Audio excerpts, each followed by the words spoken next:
Welcome to Geek Therapy Radio. I am your mental curator, Johnny Hemberger, and it feels so good to be back behind the microphone. I did not make an episode last week. I had the worst sore throat of my entire life. That's no exaggeration. I had hand, foot, and mouth disease, which normally is something that kids get, and usually in adults, I would say, from what I've researched, usually adults don't really show symptoms, but if they do show symptoms, it's really bad. It's kind of like chicken pox to shingles. In how, if you get chicken pox as a kid, yeah, it's bad, but it's not as bad as if you got shingles as an adult. So hand, foot, and mouth disease is kind of like that. My wife, Riker got it first, and then he gave it to my wife, and then I got it. I'm not saying that Riker gave it to us, but we probably all three of us picked it up at his little gym, at his little gymnastics class that we take him to, I guess you could call it. And there's a bunch of other babies there. One of them probably had it, or at least was carrying it, and it got on the mat. There's slobber everywhere. And usually places like that wipe down really well, and this place does wipe down. I see that they have their cleaners and stuff like that, but you can't catch everything. They're wiping down and taking precautions because of COVID, obviously, but you can't kind of prevent absolutely everything. So we all three got hand, foot, and mouth disease in succession. So Riker got it, and then he, got through it in 3 or 4 days, and then my wife got it a day or two after he started to show symptoms, and then I got it a day or two after she started to show symptoms, after my wife started to show symptoms. Anyways, it manifested in me with the worst sore throat in my entire life. The other manifestations it's why they call it hand, foot, and mouth disease, is you get the symptoms in your hands, feet, and mouth. You get these boils. It's almost biblical. It's like a plague. So you get boils and lesions on your hands. You get boils and lesions on your feet. And I got boils and lesions on my scalp also, and behind my ears and in my ears and in my beard and everything. But the worst place that I got them was in my throat. And it was unmerciful. If anyone's ever have had like mouth ulcers, like you bite your cheek or you bite your lip and then it turns into like an ulcer and it's painful for like a few days. Imagine that just all over the back of your throat, and there's no escaping it. It's not like sitting still makes anything, like not using your throat makes anything feel better. It's a searing, it's like a hot, like iron out of a fire, just searing, like being branded in the back of your throat. For me, it was like 3 or 4 days straight of just unrelenting pain. So it broke my heart that I wasn't able to record a show last week because of my throat. But I'm doing way better now.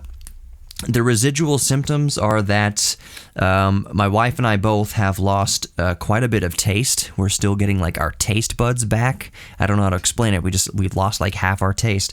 Also, our fingers are doing really weird things. Our fingertips are like kind of the pad of our fingertips where it meets the nail, like the cuticle, not the cuticle, but your fingernail. Right under there, it's starting to like peel back. It's like nerve damage, I guess. In the tips of my fingers, kind of numb. Where the lesions were. It's a really weird thing. I've never experienced anything like that in my life. Apparently, there have been a few cases going around this part of Houston, because when my wife went to get checked for precaution, her doctor's like, yeah, you got hand, foot, and mouth. Who else has hand, foot, and mouth? Oh, my son has hand, foot, and mouth, so you got it from my son. So I got it. But there's cases going around. And that kind of brings me to the point I wanted to make in this segment. In the following segments, I promise I want to talk about like the ultimate Game Boy Pocket that I'm dreaming up. I want to tell you what that entails and some other little projects I got going on. But my wife brought up a good point when we were both sick, in that, for the past year, and almost globally speaking, for the past year, the vast majority of us have not been exposed to any illness. I heard somebody say recently, what the good thing about the last year is that almost nobody's gotten a cold, or I haven't got a cold in a year. I haven't been sick in a year. That's kind of a silver lining to isolation and all this stuff. Well, you know what that means? It's like, and again, my wife brought this up, it's like a muscle that doesn't get worked out for a year. Imagine sitting on a couch for a year, what that would do to your legs, the atrophy in your muscles in your legs. You go to get up after a year of isolation and you wouldn't be able to stand up. The exact same thing has effectively, you could argue, been happening to our immune systems. So now that we're kind of getting out amongst it again, among other people, mark my words, and email me if this has happened to you. The first kind of routine illness you get, like the first cold you get, I bet you it's going to knock your freaking socks off. I bet you it's going to be the worst cold you ever had in your life, because our immune systems have just gotten so weak. We haven't exercised our immune systems over the last year, and it just makes sense. I would imagine that any doctor would kind of at least agree to the theory of it all. Maybe they won't agree with me 100%, but they might agree to the theory that, hey, you don't work your immune system, and your immune system is something that needs to be worked out. We haven't done that for the past year, so I bet you flus are going to be horrible. The severity of flus, the severity of colds, the severity of any illnesses, routine illnesses we're going to get this year, or the next illness you get is going to knock you off your feet. It's going to be terrible. I hope it's not. I hope, you've been taking a lot of vitamin C over the past year and you're not susceptible to it, but who knows? Just a thought. Let's talk about Game Boy Pocket when we come back. You're listening to Geek Therapy Radio. Don't go anywhere.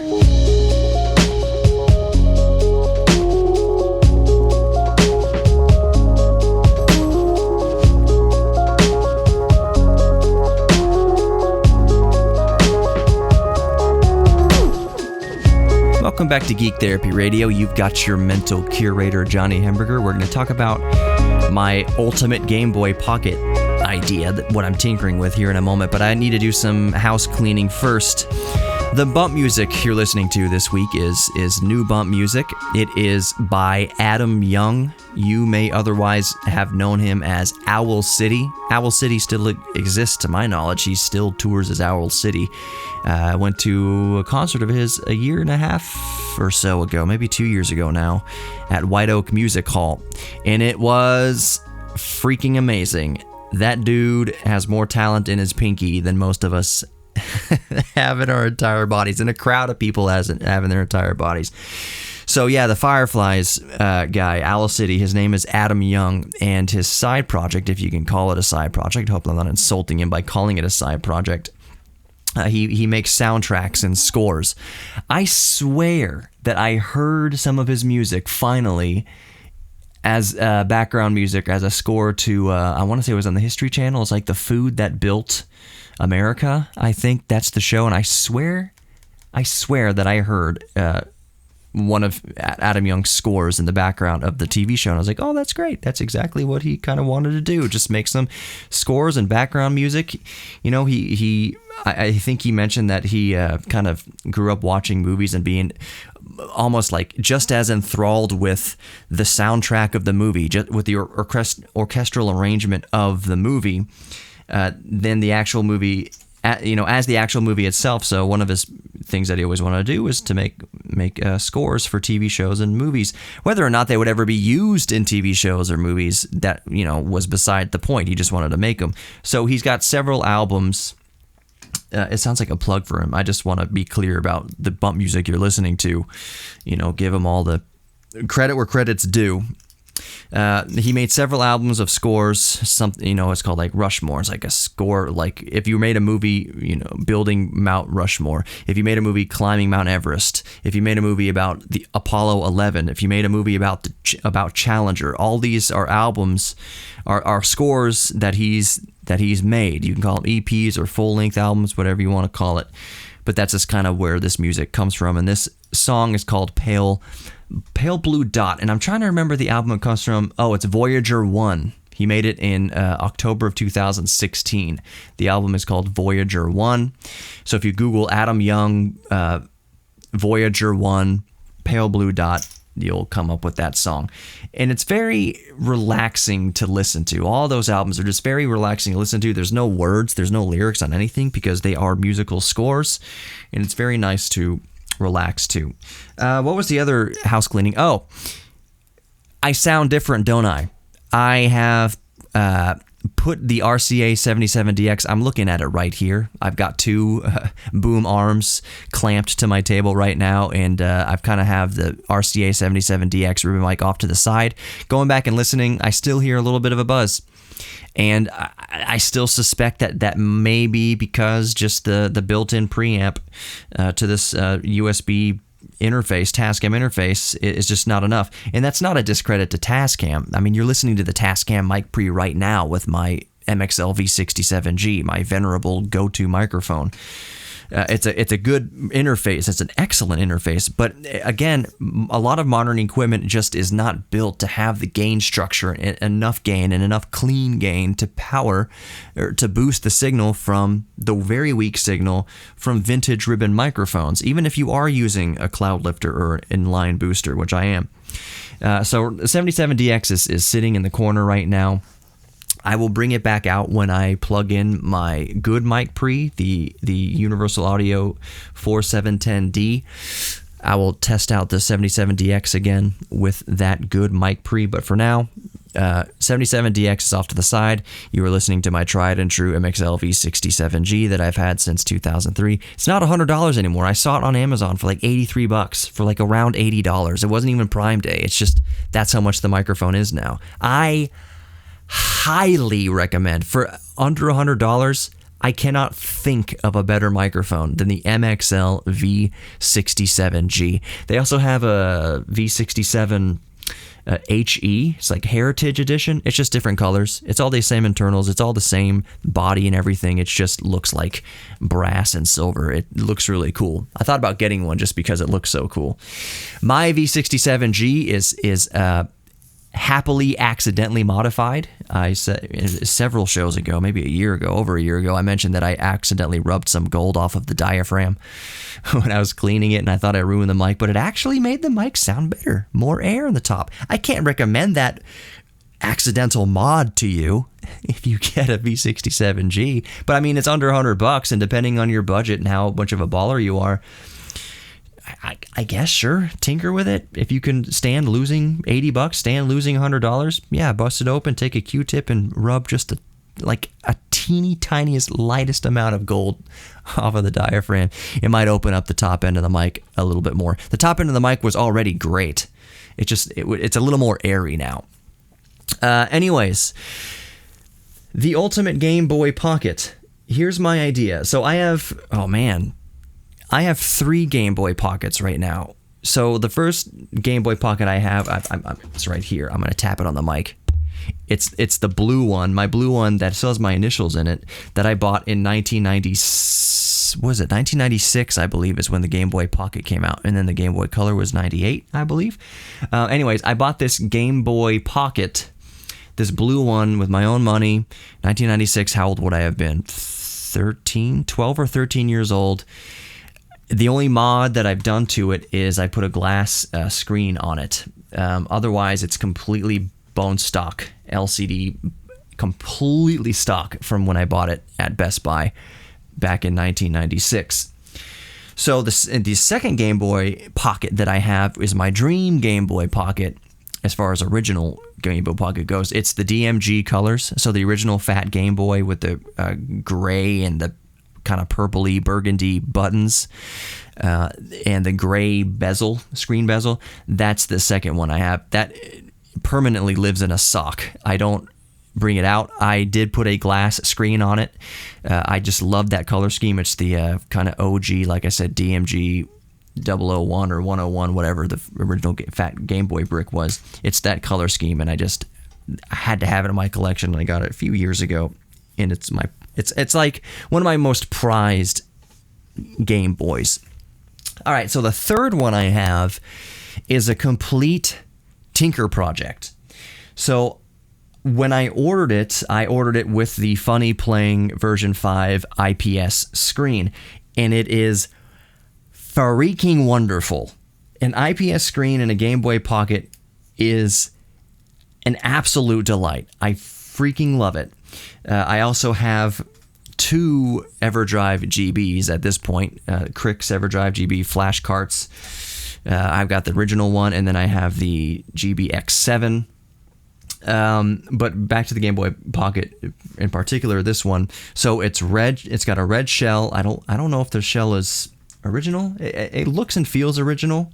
I'm gonna call it original, but it's been upgraded with the IPS screen and a glass display. I did not do that IPS mod myself. I kind of punked out on that and said, you know what? And because I did the math. I was researching. It's like, okay, what if I bought a Game Boy Pocket, like a donor Game Boy Pocket, and then I did the mods myself, ordered the kit myself, and did it. It's like, you know what?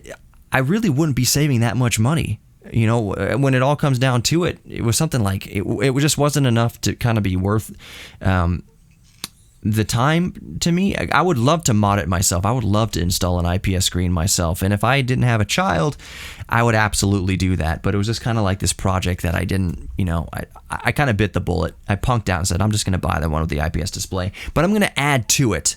I'm going to do some more tinkers with this Game Boy Pocket to hopefully make the ultimate Game Boy Pocket on Earth. And I'm going to tell you about that in the next segment because I hear the bump music coming. Adam Young bump music is coming up. So I want to take the entire third segment to tell you exactly what I plan to do with this Game Boy Pocket to make it the world's greatest Game Boy Pocket. It's really cool. I can't wait to tell you. GeekTherapyRadio.com for more information. Grab the podcast in your favorite podcast app. Just search for Geek Therapy Radio. Look for the red, white, and black color scheme. That's me.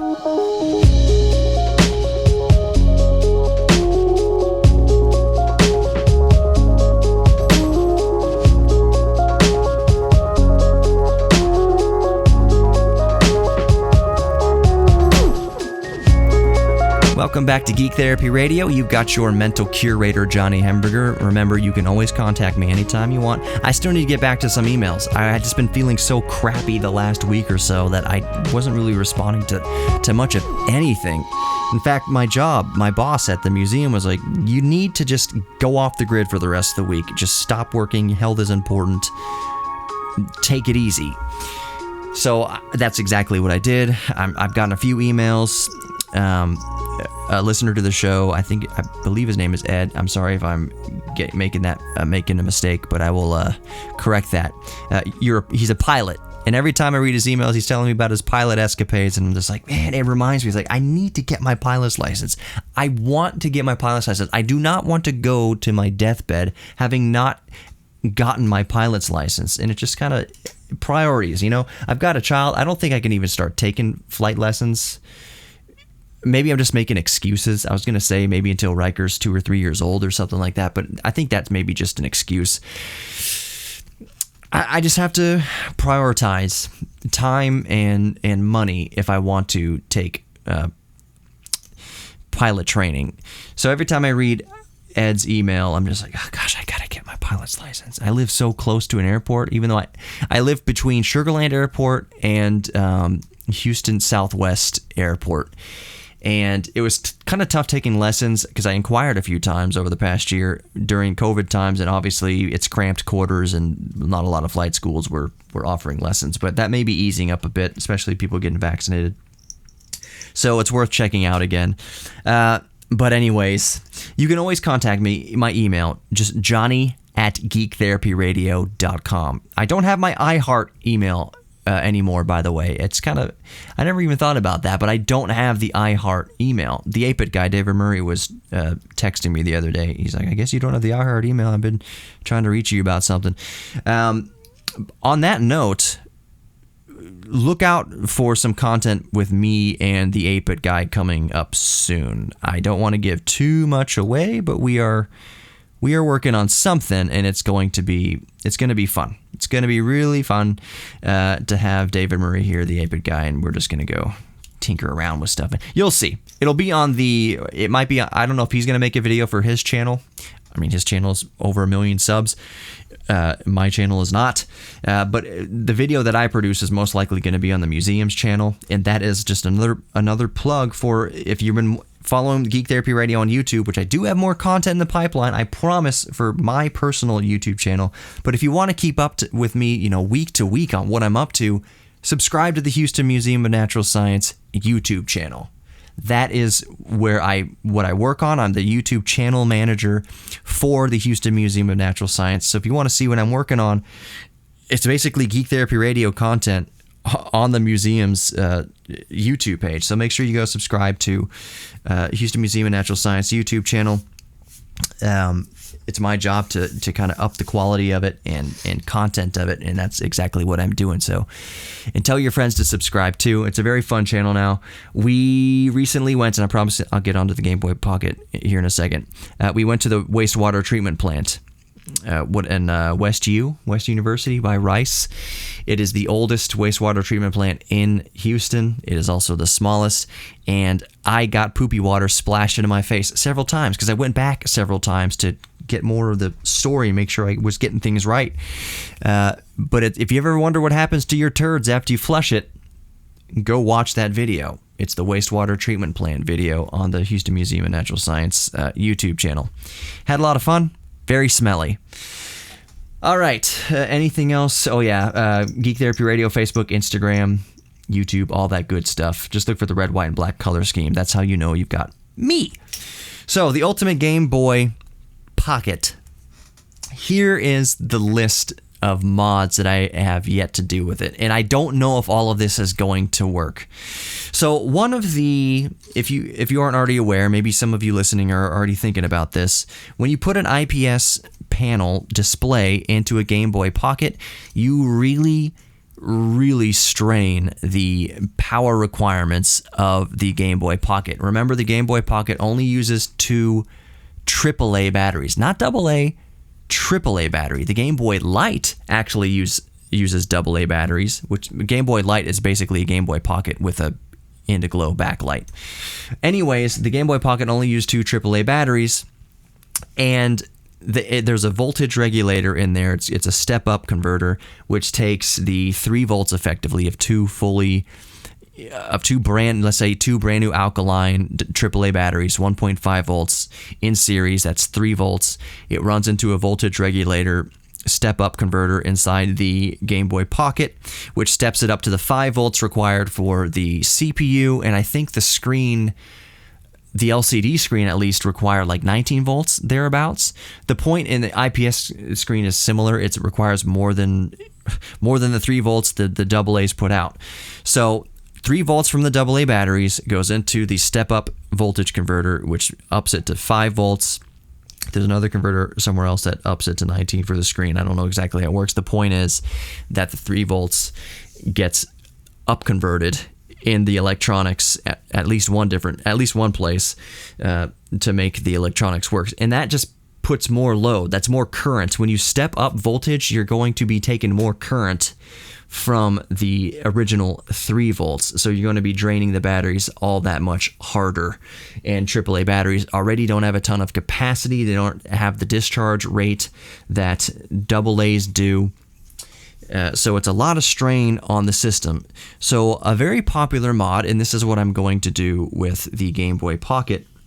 By the way, it's not so much of an issue on the Game Boy Color and not so much of an issue on the original Fat Brick Game Boy. The Fat Brick Game Boy uses 4 AA's, 6 volts. It's plenty of current going through there. The Game Boy Color uses AA batteries that still has the voltage up converter inside there, taking the 3 volts to 5 volts and beyond. But the AA's are bigger, have more capacity, and can deal with more current draw from them. So you don't have all the problems. You maybe have some, but you don't have as many voltage problems, any power problems as you do with the Game Boy Pocket.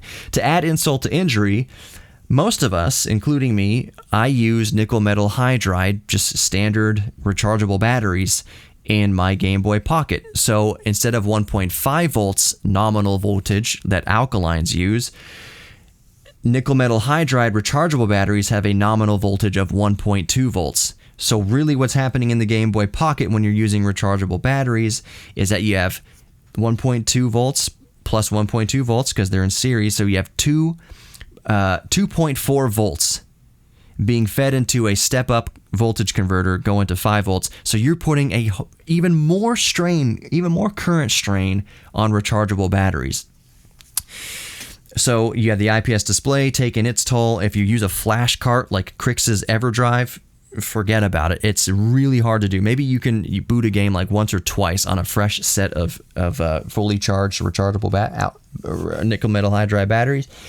But the point I'm trying to make here is that the power issues with the Game Boy Pocket. So a very popular mod, to get back to that, very popular mod, especially with the Game Boy Pocket, is to do a lithium polymer or lithium ion mod. Basically, you take these 3.7 volts readily available and cheap LiPo batteries, lithium polymer batteries, the ones that come in like the layers that are kind of like square or rectangle. You get them on all sorts of shapes or sizes. And you find the one that'll fit in the Game Boy Pocket case, and you put it in there with some other circuitry. So here's the thing. I have been testing with a pair of alligator clips, and I'm not the only one to do this. 3.7 volts. People worry, that 0.7 volts, is that gonna hurt the Game Boy Pocket when it's designed to run off of 3 volt AAA batteries in series? No, it doesn't hurt it at all. The step-up converter inside of it, that's well within the tolerances. Really, the rule of thumb with the Game Boy Pocket is, since the step-up converter in the Game Boy Pocket steps up a lower voltage to 5 volts, as long as you keep it below 5 volts, you're golden. So I have directly wired in the 3.7 volt LiPo battery, lithium polymer battery, to the positive and negative terminals of the Game Boy Pocket. Ran it no problem, no overheating, no screen flickering, no problem at all. And the lithium batteries do a nice constant voltage, so when that step-up converter is stepping up that 3.7 volts to 5 volts, that red battery light doesn't flutter at all. It's rock solid. The flash carts, the EverDrive GB flash cart is rock solid. Everything is rock freaking solid when you're running it off a 3.7 volt lithium polymer battery. So I'm going to do that mod. I'm going to have it run off of the lithium polymer battery. And I'm probably going to go the extra mile and put a charge controller in there, a Type-C charge controller, so I can charge via USB Type-C the 3.7 volt battery pack in there. It's basically a 5 volt charge controller, but it gets more in depth than that. I will start immediately the next segment with where I'm going from here with my modifications to my Game Boy Pocket, because it deserves more explanation. You are listening to Geek Therapy Radio. Go to geektherapyradio.com for more information. I never pitched the merch store. There's a merch store on Geek Therapy Radio. You can get some swag if you want. First thing you see in there is a contact form. You can reach out to me directly. More Geek Therapy Radio coming up. Don't go anywhere. Welcome back to Geek Therapy Radio. You've got your mental curator, Johnny Hemberger. Go to geektherapyradio.com for more information, even if you want to sponsor the show. I always want to hear that. I'm not going to turn down money, honey. So anyways, geektherapyradio.com, that's a really good place to contact me. Okay, I promised I was going to dive right back into my Game Boy Pocket Dream mods. So I mentioned that I was going to do the 3.7 volt LiPo mod, lithium polymer battery mod, to replace the two very undersized, capacitied AAA battery situation in the Game Boy Pocket. Once you start doing the IPS mod and running flash carts and things, it's the two AA's just don't cut it. So that the 3.7 volt LiPo mod is very common, and that's what I plan to do. I'm going to take an extra step and put a charge controller in there, a USB Type-C charge controller, so that I can charge up the Game Boy Pocket from any USB jack. What was I going to mention about that? See, I'm going to go the extra mile with the charge controller because of another mod that's going to utilize the charge controller. Not just the Type-C, there's another way of charging it that I plan on doing, ideally. But I need the charge controller because one idea that I had was just to solder the leads of the LiPo connectors, like a disconnect. What is the term? Is it an L2 connector? No, what is it? T2 connector? Something like that. So you hobbyists and RC hobbyists and small electronics project hobbyists know what I'm talking about. It's these little white connectors that allow you to connect lithium ion batteries, lithium polymer batteries to your circuit board. So I was going to add that disconnect there. So what I had to do, if I needed to recharge the lithium polymer battery, I would basically just disconnect it and put the lithium polymer battery on its own charger, charge it up outside of the Game Boy Pocket. But I thought, nah, you know what? If I'm gonna be modding, I'm gonna go above and beyond, and I'm just going to actually use the charge controller. So the charge controllers that I bought, the 5-volt charge controllers, which when you charge things, you want more voltage than the battery is. So charging a 3.7 volt lithium polymer battery with 5 volts is exactly correct. It's what you want. So the charge controllers I've got, which are like $2 or $3 a piece, they're just so stupid cheap.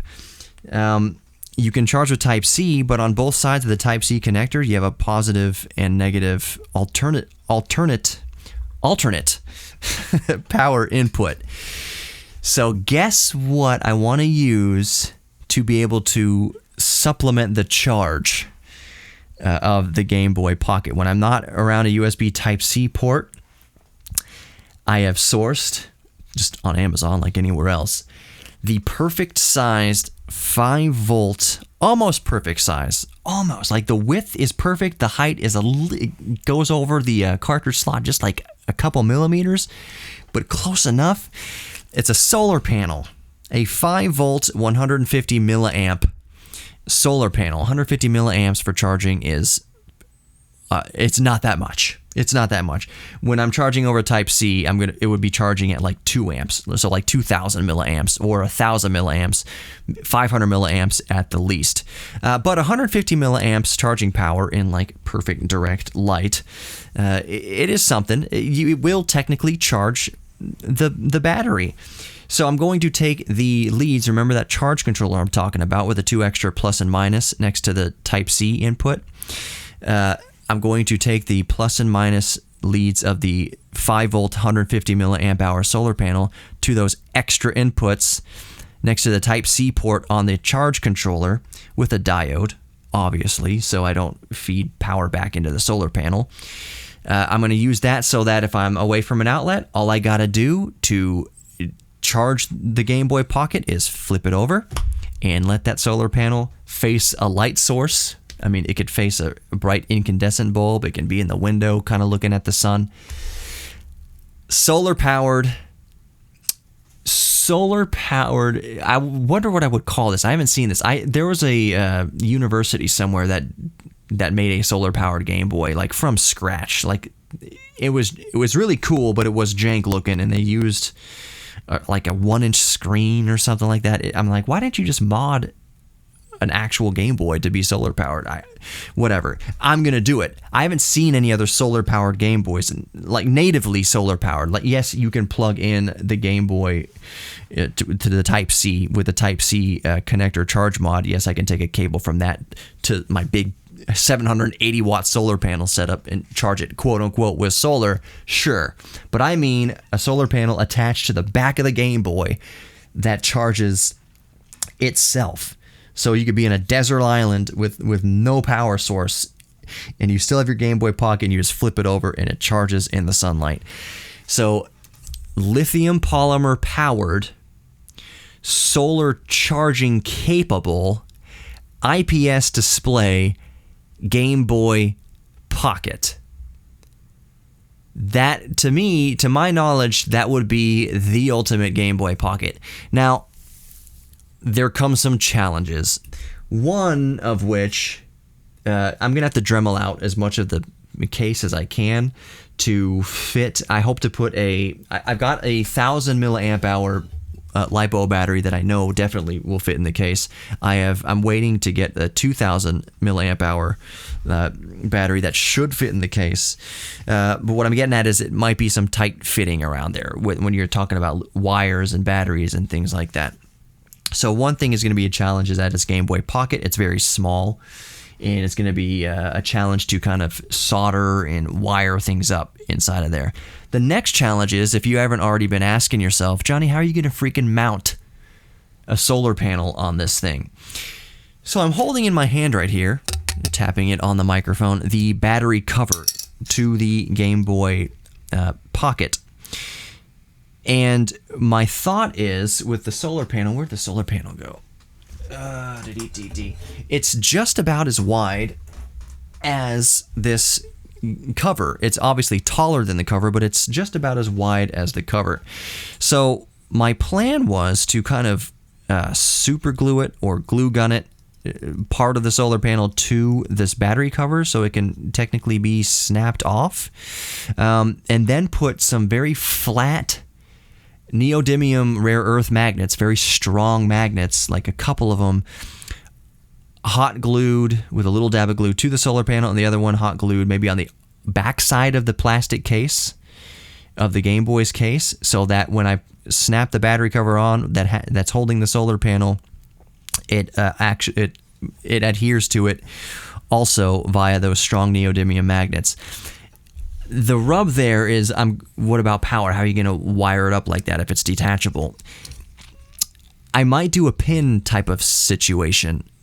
So think of like an AMD processor, or think of any other kind of rechargeable electronic that requires 2 pins, a positive and negative pin, like spring-loaded pins. I'm going to see if I could do something like that. So when I remove the panel off of the Game Boy case, you see these 2 like gold pins on the back, or gold contacts on the back, so that when I do put the solar panel, click it on there, that it makes contact with a positive and negative pins, completes that circuit from the solar panel to the charge controller, and that should solve that situation. It's going to be tricky. It may turn out to be more than I can chew. But I'm thinking about it. I stay awake and I think about it, and I'm holding the Game Boy, I hold the solar panel, hold the LiPo battery, and I've got the charge controller. I'm like, why wouldn't this work? Mathematically and electronically, it would work to have a solar panel feeding the charge controller, a 5-volt solar panel. It would absolutely work. The logistics of it is where the rub's going to be, but I will let you know how that goes, and I will definitely document that and put a video up about that. You are worthy of love. You're worthy of giving love, receiving love, and you're worthy of your own self-respect. We are all geeks about something, so embrace your geek thing, and I'll talk to you next week. I'm so glad to be back. Take care, everybody. Like I said, embrace your geek thing, find a new hobby, rekindle an old hobby, and I'll see you next time.